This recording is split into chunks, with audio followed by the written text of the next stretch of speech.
ચોટીલા પ્રાંત અધિકારીએ ખનિજ માફિયાઓનો ખનિજ ચોરીનો કિમિયા અસફળ બનાવ્યો.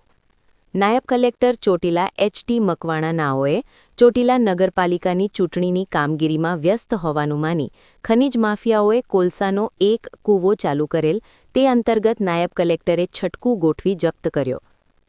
આજ તારીખ 9/4/2026ના રોજ નાયબ કલેક્ટર ચોટીલા એચ.ટી. મકવાણા હાલ નગરપાલિકા સામાન્ય ચૂંટણી 2026ની મહત્વપૂર્ણ કામગીરીમાં વ્યસ્ત હોય તેમજ ચૂંટણી પ્રક્રિયા દરમિયાન અધિકારીઓ તથા સ્ટાફ મતદાન મથકોની વ્યવસ્થા, તાલીમ, સામગ્રી વિતરણ તેમજ કાયદો અને વ્યવસ્થા જાળવવા જેવી ફરજોમાં વ્યસ્ત હોવાનું માની ખનિજ માફિયાઓ દ્વારા લાભ લેવા જતા હતા ત્યારે બાતમીના આધારે ચોટીલા સબ ડિવિઝન હેઠળના થાનગઢ તાલુકાના વેલાળા સા ગામના સર્વે નંબર 26 વાડી વિસ્તારની વીડની જમીનમાં ખનિજ માફિયાઓએ કોલસાનો એક કૂવો ચાલુ કરેલ હતો.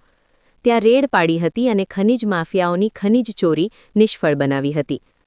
નાયબ કલેક્ટર ચોટીલા એચ.ટી. મકવાણા નાઓ અને મામલતદાર થાનગઢની સંયુક્ત ટીમે સદરહુ સ્થળે તાત્કાલિક આકસ્મિક તપાસ કરી છટકું ગોઠવી મોડી રાત્રિના 2 વાગ્યાના અરસામાં નીચે મુજબનો મુદ્દામાલ જપ્ત કરી રંગે હાથે પડકી રેડને સફળ બનાવી હતી.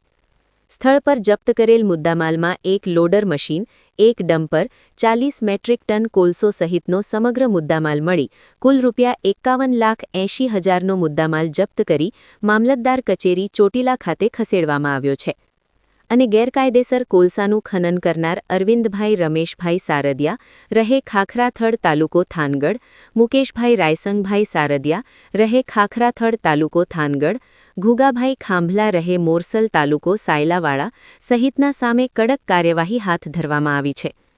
ઉપરોક્ત તમામ ઇસમો વિરુદ્ધ the Gujarat mineral prevention of illegal mining, transportation and storage rules 2017 મુજબ વસૂલાતની કાર્યવાહી તેમજ તડીપાર અને લેન્ડ ગ્રેબિંગ કાયદા હેઠળ પણ કડક કાર્યવાહી કરવામાં આવી અને સાથે ગેરકાયદેસર પ્રવૃત્તિ માટે સ્થાનિક સ્તરે બેદરકારી દાખવવાના મુદ્દે ગામના સરપંચ તથા તલાઠી કમ મંત્રી વિરુદ્ધ પણ શિક્ષાત્મક કાર્યવાહી હાથ ધરવામાં આવી છે.